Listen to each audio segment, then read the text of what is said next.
সকালে নাস্তার জন্য খুবই ভালো, ছানা বড় সবাই খুবই পছন্দ করবে। দেখছেন কত সুন্দর হয়েছে আমার। হাই বন্ধুরা, Deepa food and blog short video তোমাকে জানাই সবাইকে স্বাগত। এই যে বন্ধুরা দেখো আমি আজকে বানাচ্ছি এই যে রাধা পল্লবী। এই যে দেখো আমার তেলটা গরম হয়ে গেছে, তো এখন এই যে আমি আগে বেলে রাখছি, তো এখন এই যে দেখো আমি ছাড়ে নেব।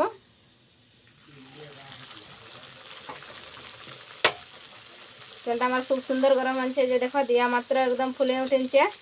এভাবে আপনারাও বানাই দেখবে, খুব সুন্দর হবে। ছানা বড় সবাই খেতে খুব পছন্দ করবে নাস্তায়, একদম অনুষ্ঠান বাড়ির মতন হচ্ছে একদম। দেখছো না খুব সুন্দর ফুলে উঠছে, একদম কম আছে ভাজে নেবে। এই যে দেখো খুব সুন্দর একদম নরম তুলতুলে ভাব হয়ে গেছে। এই দেখো বিচে একদম আছে, তোমরা আমি ফাড়ে দেখাচ্ছি বীজটা। এই যে দেখো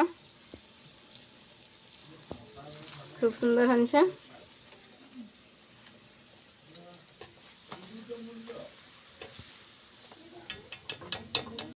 এই দেখো আমি সর্বপ্রথম এই ময়দা নিয়ে নিচ্ছি, তো আমি আমার পরিমাণ মতন নিয়ে নিচ্ছি, তোমরা তোমাদের পরিমাণ মতন নিয়ে নেবে, যে কতটা দরকার হবে তোমাদের। আমার যতটা দরকার আমি এখন নিয়ে নিচ্ছি। এই যে ছাড়িয়ে নেবো এটাকে। তো এই যে দেখো আমি ময়দা নিয়ে নিচ্ছি, তো এখানে আমি পরিমাণ মতন নুন দিয়ে নেব।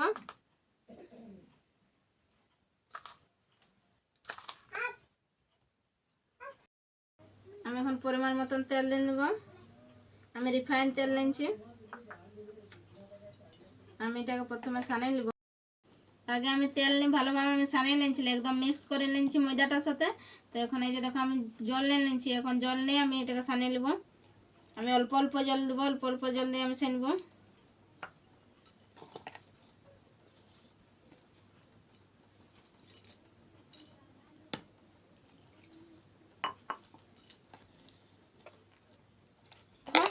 খুব সুন্দর সানা হয়ে গেছে আমার। এই যে দেখো একটা আমি ডো বানিয়ে নিয়েছি।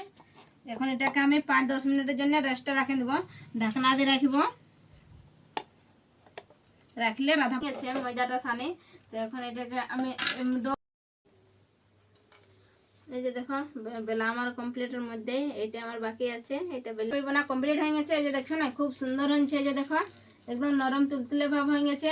এই দেখো দেখো বীজে আমি ফাড়ে দেখাচ্ছি। এই দেখো আমার রাধা পল্লবী বানা কমপ্লিট হয়ে গেছে। আর তার সাথে এই যে দেখছো আলুর দম, দেখছো না কত সুন্দর দেখা আছে আলুর দমটা। আপনারা একদিন আলুর দমের রেসিপি তোমরাকে বানাই দেখাবো। এখন আমি খাই দেখাচ্ছি কেমন লাগছে। আপনারাও এভাবে বানাবে সকালের নাস্তা, ছানা বড় সবাই খেতে খুব পছন্দ করবে।